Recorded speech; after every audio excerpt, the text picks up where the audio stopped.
او د دې غیر مسلم هم اعتراف کړی دی چې د مسلمانانو لوی کمال دا دی، اول عظمت چې قرآن کریم محفوظ دی، دویم غټ کمال د مسلمانانو دا دی، دا ډېر ناشنا خدمت کړی، او دا د نبی کریم صلی الله علیه وسلم معجزه ده چې یو حدیث پای کې یو راوي د هغې ژوند د هغې ریکارډ ټول دا محفوظ دی. د اسلام نه مخکې په یو دین کې دا کار نه دی شوی چې راویان پکې محفوظ دي. دې وجه نه تاسو اوس وګرځئ د موسی علیه السلام حدیث نشته،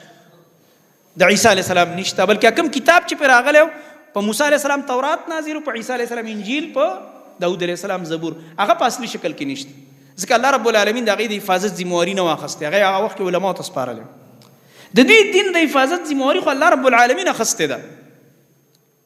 په دې وجه الحمدلله دا دین محفوظ دی. الحمدلله هر لحاظ سره هر حکم یې چې ګوري په هغې کې به ته د پریشانۍ سره نه مخامخ کېږي د الله رب العالمین په فضل باندې.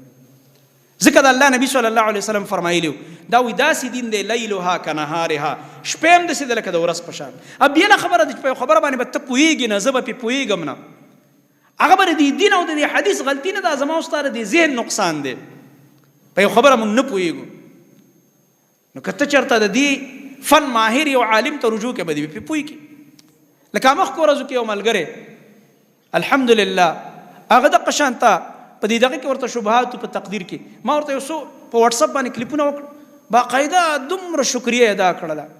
حالانکه ملګرو چې د هغه باره کې ما ته کوم راپورټ ویلو چې دی څومره ګډوډ شوی هغه زه اوس نشم ویلی، کیدای شي بیان واوري خفه شي چې دا دومره ګډوډ شوی، په دې انداز کې دا سړی روان دی.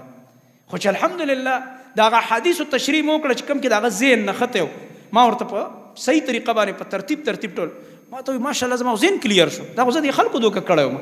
دا منکرین حدیث خو په غلط انداز کې حدیث پیش کړي، معلوم خو همدغه خبره جاړو که نه چې دوی پرې پوهېږي نه، په خپل ذهن خبره په زوره غلطوي، د الله د نبي خبره غلطوي، ګډوډ انداز کې پیش کوي، او دا تجربه شوې خبره ده. سمه خبره په وران انداز کې پیش کوي ورانېږي. یو کس دلته سمه خبره وکړه او ته دلته باروزه واغې له یو غلط رنګ ورکه منفي، خلک وایي ښه دومره غلطه خبره یې وکړه، او که کس ته رجوع کوي چې الله بنده دی ما خو داسې خبره کړې ده، ابه تا ته صحیح انداز کې ووایي د هغه چې کوم مطلب دی د هغه خبرې ابه یو شانی دی چې تا ته بیانې په بل انداز یې تا ته بیانې، تعبیر غلط وکړي، دا تعبیر غلطېدل دا هم ډېره خطرناکه خبره ده. دې وجې نه هغه یو محاوره مشهوره ده، دا نیم رښتیا دا د دروغو نه هم خطرناکي. نیم رښتیا دا دي چې څه حدیث وې دا خو د نبي علیه السلام حدیث شو، دا خو رښتیا شو، خو نیمه ورسره بیا خپله تبصره ملګرې کړي. نو ګوره د نیم د رښتیا ویل د نبي خبره وه، دا نیم د دروغ ویل ظالم خپل مرچ مسالې دې پکې ور واچولې، نو ځان دې هم ګمراه کړو، خلک هم ګمراه کې لګیا. پوره خبره وکړه، که ته یې نشي کولی نو یا پرې پوهېږې نه، یو عالم ته رجوع وکړه، ابه تا په دې باندې پوهېږي.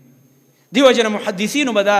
په چیلنج سره ویل، وایي په دنیا کې په مخ د ځمکه داسې یو حدیث نشته چې صحیح سند والا حدیثي رسول الله صلی الله علیه وسلم ته د هغې سند رسېدلی، او څوک موږ ته دا ثابته کړي چې دا د قرآن خلاف دی، دا به خامخا د قرآن موافقي